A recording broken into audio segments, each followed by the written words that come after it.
بسم اللہ الرحمن الرحیم۔ ہارون رشید کا ایک بیٹا تھا جس کی عمر تقریباً 16 سال کی تھی۔ وہ بہت کثرت سے زاہدوں اور بزرگوں کی مجلس میں رہا کرتا تھا اور اکثر قبرستان چلا جاتا۔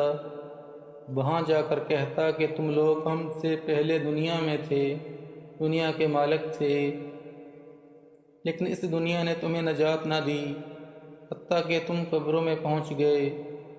کاش مجھے کسی طرح خبر ہوتی کہ تم پر کیا گزر رہی ہے اور تم سے کیا کیا سوال و جواب ہوئے ہیں۔ اور اکثر یہ شعر پڑھا کرتا: مجھے جنازے ہر دن ڈراتے ہیں اور مرنے والوں پر رونے والیوں کی آوازیں مجھے غمگین رکھتی ہیں۔ ایک دن وہ اپنے باپ بادشاہ کی مجلس میں آیا۔ اس کے پاس وزراء، امراء سب جمع تھے اور لڑکے کے بدن پر ایک کپڑا مبولی اور سر پر ایک لنگی بندھی ہوئی تھی۔ اراکین سلطنت آپس میں کہنے لگے کہ اس پاگل لڑکے کی حرکتوں نے امیر المومنین کو دوسرے بادشاہوں کی نگاہ میں ذلیل کر دیا ہے۔ اگر امیر المومنین اس کو تنبیہ کریں تو شاید یہ اپنی حالت سے باز آ جائے۔ امیر المومنین نے یہ بات سن کر اس سے کہا کہ بیٹا تو نے مجھے لوگوں کی نگاہ میں ذلیل کر رکھا ہے۔ اس نے یہ بات سن کر باپ کو تو کوئی جواب نہیں دیا، لیکن ایک پرندہ وہاں بیٹھا تھا۔ اس کو کہا کہ اس ذات کا واسطہ جس نے تجھے پیدا کیا، تو میرے ہاتھ پر آ کر بیٹھ جا۔ وہ پرندہ وہاں سے اڑ کر اس کے ہاتھ پر آ کر بیٹھ گیا۔ پھر کہا کہ اب اپنی جگہ پر چلا جا۔ وہ ہاتھ پر سے اڑ کر اپنی جگہ چلا گیا۔ اس کے بعد اس نے عرض کیا کہ ابا جان، اصل میں آپ دنیا سے جو محبت کر رہے ہیں اس نے مجھے رسوا کر دیا ہے۔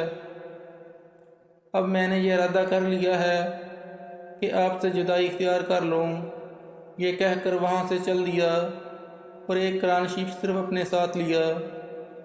چلتے ہوئے ماں نے ایک قیمتی انگوٹھی بھی اس کو دے دی کہ احتیاج کے وقت اس کو فروخت کر کے کام میں لائے۔ وہ یہاں سے چل کر بصرہ پہنچ گیا اور مزدوروں میں کام کرنے لگا۔ ہفتے میں صرف ایک دن شنبہ کو مزدوری کرتا اور 8 دن تک وہ مزدوری کے پیسے خرچ کرتا، اور 8ویں دن پھر شنبہ کو مزدوری کرتا اور 8ویں دن پھر شنبہ کو مزدوری کر لیتا اور 1 درہم اور 1 وانق پونی درہم کا چھٹا حصہ مزدوری لیتا۔ اس سے کم یا زیادہ نہ لیتا۔ 1 وانق روزانہ خرچ کرتا۔ ابو عامر بصری رحمۃ اللہ تعالیٰ کہتے ہیں کہ میری ایک دیوار گر گئی تھی۔ اس کو بنوانے کے لیے میں کسی معمار کی تلاش میں نکلا۔ کسی نے بتایا ہوگا کہ یہ شخص بھی تعمیر کا کام کرتا ہے۔ میں نے دیکھا کہ نہایت خوبصورت لڑکا بیٹھا ہے، ایک زنبیل پاس رکھی ہے اور قرآن شریف دیکھ کر پڑھ رہا ہے۔ میں نے اسے پوچھا کہ لڑکے مزدوری کرو گے؟ کہنے لگا کیوں نہیں کریں گے، مزدوری کے لیے تو پیدا ہی ہوئے ہیں۔ آپ بتائیں کیا خدمت مجھ سے لینی ہے؟ میں نے کہا گارے مٹی تعمیر کا کام لینا ہے۔ اس نے کہا 1 درہم اور 1 وانق میری مزدوری ہوگی، اور نماز کے اوقات میں کام نہیں کروں گا، مجھے نماز کے لیے جانا ہوگا۔ میں نے اس کی دونوں شرطیں منظور کر لیں اور اس کو لا کر کام پر لگا دیا۔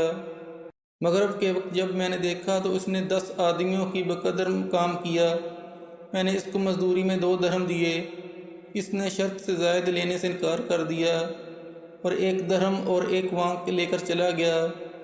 دوسرے دن میں پھر اس کی تلاش میں نکلا، وہ مجھے کہیں نہ ملا۔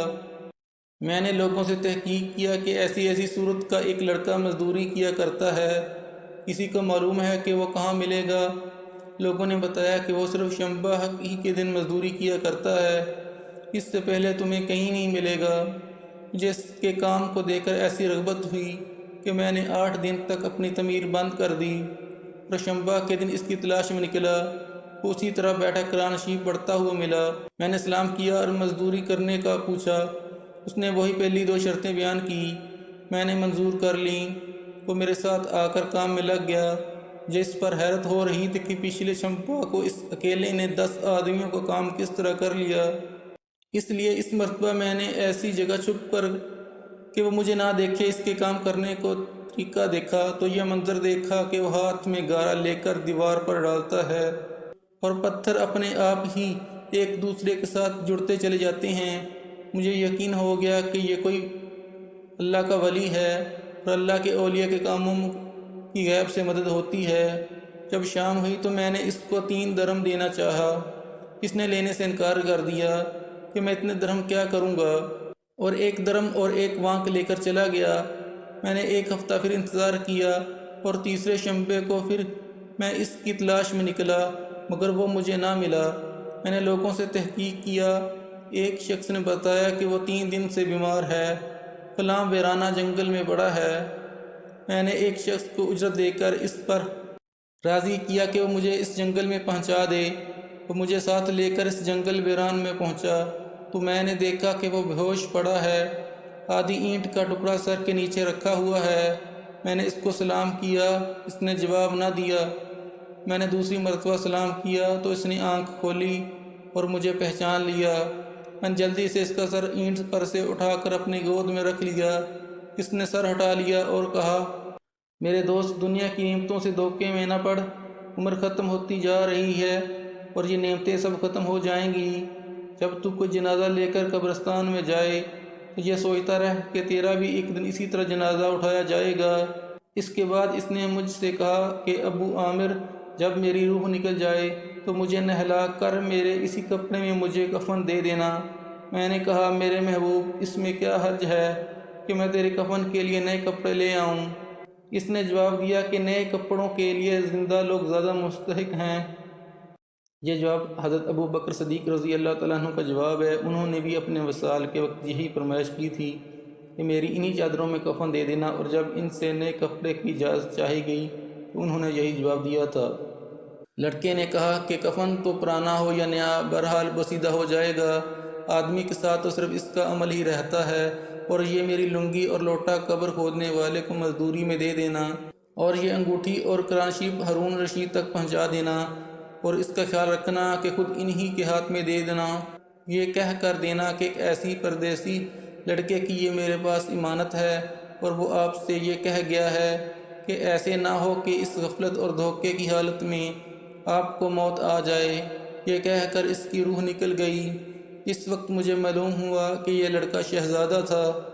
اس کے انتقال کے بعد اس کی وصیت کے موافق میں نے اس کو دفن کر دیا اور دونوں چیزیں گورگن کو دے دیں، اور قرآن پاک اور انگوٹھی لے کر بغداد پہنچا، اور قصر شاہی کے قریب پہنچا تو بادشاہ کی سواری نکل رہی تھی۔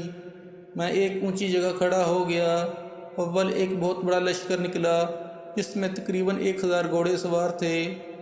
اس طرح یک کے بعد دیگرے 10 لشکر نکلے۔ 10ویں جتھے میں خود امیر المومنین بھی تھے۔ میں نے زور سے آواز دے کر کہا، اے امیر المومنین، آپ کو حضور اقدس صلی اللہ علیہ وآلہ وسلم کی قرابت داری کا واسطہ ذرا سا توقف کر لیجئے۔ میری آواز پر انہوں نے مجھے دیکھا تو میں نے جلدی سے آگے بڑھ کر کہا کہ میرے پاس ایک پردیسی لڑکے کی یہ امانت ہے جس نے مجھے یہ وصیت کی تھی کہ یہ دونوں چیزیں آپ تک پہنچا دوں۔ بادشاہ نے ان کو دیکھ کر پہچان لیا، تھوڑی دیر سر جھکایا، ان کی آنکھوں میں آنسو جاری ہو گئے، اور ایک دربان سے کہا کہ اس آدمی کو اپنے ساتھ رکھو، جب میں واپسی پر بلاؤں تو میرے پاس پہنچا دینا۔ جب وہ باہر سے واپسی پر مکانے پر پہنچے تو محل کے پردے گرا کر دربان سے فرمایا، اس شخص کو بلا کر لاؤ، گرچہ وہ میرا غم تازہ ہی کرے گا۔ دربان میرے پاس آیا اور کہنے لگا کہ امیر المومنین نے بلایا ہے، اور اس کا خیال رکھنا کہ امیر پر صدمے کا بہت اثر ہے۔ اگر تم 10 باتیں کرنا چاہتے ہو تو 5 پر ہی اکتفا کرنا۔ یہ کہہ کر وہ مجھے امیر کے پاس لے گیا۔ اس وقت امیر بالکل تنہا بیٹھا تھا۔ مجھ سے فرمایا کہ میرے قریب آ جاؤ۔ میں قریب جا کر بیٹھ گیا۔ کہنے لگا کہ تم میرے اس بیٹے کو جانتے ہو؟ میں نے کہا، جی ہاں، میں اس کو جانتا ہوں۔ کہنے لگا، وہ کیا کام کرتا تھا؟ میں نے کہا، گارے مٹی کی مزدوری کرتے تھے۔ کہنے لگے، تم نے بھی مزدوری پر کوئی اس سے کام کروایا تھا؟ میں نے کہا، کرایا ہے۔ کہنے لگے، تمہیں اس کا خیال نہ آیا کہ اس کی حضور اقدس صلی اللہ علیہ وسلم سے قرابت تھی کہ یہ حضرت حضور صلی اللہ علیہ وسلم کے چاچا حضرت عباس کی اولاد ہیں؟ میں نے کہا امیر المومنین، پہلے اللہ جل شانہ سے معذرت چاہتا ہوں، اس کے بعد آپ سے عذر خواہ ہوں۔ مجھے اس وقت اس کا علم ہی نہ تھا کہ یہ کون ہے۔ مجھے ان کے انتقال کے وقت ان کا حال معلوم ہوا۔ کہنے لگے کہ تم نے اپنے ہاتھ سے اس کو غسل دیا؟ میں نے کہا جی ہاں۔ کہنے لگے اپنا ہاتھ لاؤ۔ میرے ہاتھ لے کر اپنے سینے پر رکھ دیا اور چند شعر پڑھے جن کا ترجمہ یہ ہے: اے وہ مسافر جس پر میرا دل پگھل رہا ہے اور میری آنکھیں اس پر آنسو بہا رہی ہیں، اے وہ شخص جس کا مکان قبر دور ہے لیکن اس کا غم میرے قریب ہے، بے شک موت ہر اچھے سے اچھے عیش کو مقدر کر دیتی ہے۔ وہ مسافر ایک چاند کا ٹکڑا تھا، یعنی اس کا چہرہ جو خالص چاندی کی ٹہنی پر تھا، یعنی اس کے بدن پر۔ بس چاند کا ٹکڑا بھی قبر میں پہنچ گیا اور چاندی کی ٹہنی بھی قبر میں پہنچ گئی۔ اس کے بعد ہارون رشید نے بصرہ اس کی قبر پر جانے کا ارادہ کیا۔ ابو عامر ساتھ تھے۔ اس کی قبر پر پہنچ کر اس کے بعد ہارون رشید نے بصرہ اس کی قبر پر جانے کا ارادہ کیا۔ ابو عامر ساتھ تھے۔ اس کی قبر پر پہنچ کر ہارون رشید نے چند شعر پڑھے جن کا ترجمہ یہ ہے: اے وہ مسافر جو اپنے سفر سے کبھی بھی نہ لوٹے گا، موت نے کم عمری کے ہی زمانے میں اس کو جلدی سے اچک لیا۔ اے میری آنکھوں کی ٹھنڈک، تو میرے لیے انس اور دل کا چین تھا۔ لمبی راتوں میں بھی اور مختصر راتوں میں بھی تو نے موت کا وہ پیالہ پیا ہے جس کو عنقریب تیرا بوڑھا باپ بڑھاپے کی حالت میں پیے گا، بلکہ دنیا کا ہر آدمی اس کو وہ پیے گا، وہ جنگل کا رہنے والا ہو یا شہر کا رہنے والا۔ بس سب تعریفیں اسی وحدہ لا شریک کے لیے ہیں جس کی لکھی ہوئی تقدیر کے یہ کرشمے ہیں۔ ابو عامر رحمۃ اللہ علیہ کہتے ہیں کہ اس کے بعد جو رات آئی تو میں نے اپنے وظائف پورے کر کے لیٹا ہی تھا کہ میں نے خواب میں ایک نور کا قبہ دیکھا جس کے اوپر نور ہی نور پھیل رہا ہے۔ اس نور کے عبر میں نے اس لڑکے نے مجھے آواز دے کر کہا: ابو عامر، تمہیں حق تعالی شانہ جزائے خیر عطا فرمائے، تم نے میری تجہیز و تکفین کی اور میری وصیت پوری کی۔ میں نے اس سے پوچھا کہ میرے پیارے تیرا کیا حال گزرا؟ کہنے لگا کہ میں ایسے مولا کی طرف پہنچا ہوں جو بہت کریم ہے اور مجھ سے بہت راضی ہے۔ مجھے اس مالک نے وہ چیزیں عطا کیں جو نہ کبھی کسی آنکھ نے دیکھیں، نہ کان نے سنی، نہ کسی کے دل پر ان کا گزر ہوا۔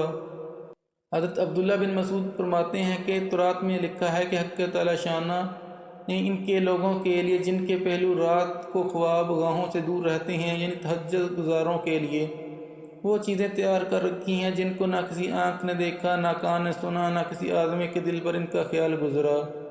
نہ ان کو کوئی مقرب رشتہ جانتا ہے، نہ کوئی نبی رسول جانتا ہے، اور یہ مضمون قرآن پاک میں بھی ہے۔ سورہ سجدہ۔ کسی شخص کو خبر نہیں جو آنکھوں کی ٹھنڈک کا سامان ایسے لوگوں کے لیے خزانہ غیب میں موجود ہے۔ اس کے بعد اس لڑکے نے کہا کہ حق تعالی شانہ نے قسم کھا کر فرمایا کہ جو بھی دنیا سے اس طرح نکل آیا جیسے میں نکل آیا ہوں، اس کے لیے یہی اعزاز اور اکرام ہے جو میرے لیے ہے۔ کسی شخص نے ہارون رشید سے اس لڑکے کے متعلق سوال کیا تو انہوں نے بتایا کہ میرے بادشاہ ہونے سے پہلے یہ لڑکا پیدا ہوا تھا، بہت اچھی تربیت پائی تھی، قرآن پاک بھی پڑھتا تھا۔ جب میں بادشاہ بن گیا تو یہ مجھے چھوڑ کر چلا گیا، میری دنیا سے اس نے کوئی راحت نہ اٹھائی۔ چلتے وقت میں نے ہی اس کی ماں سے کہا تھا کہ اس کو یہ انگوٹھی دے دے۔ اس انگوٹھی کا یاقوت بہت زیادہ قیمتی تھا، مگر وہ اس کو بھی کام میں نہ لایا اور مرتے وقت واپس کر گیا۔ اللہ عز و جل کی ان پر رحمت ہو اور ان کے صدقے ہماری بھی مغفرت ہو، آمین ثم آمین۔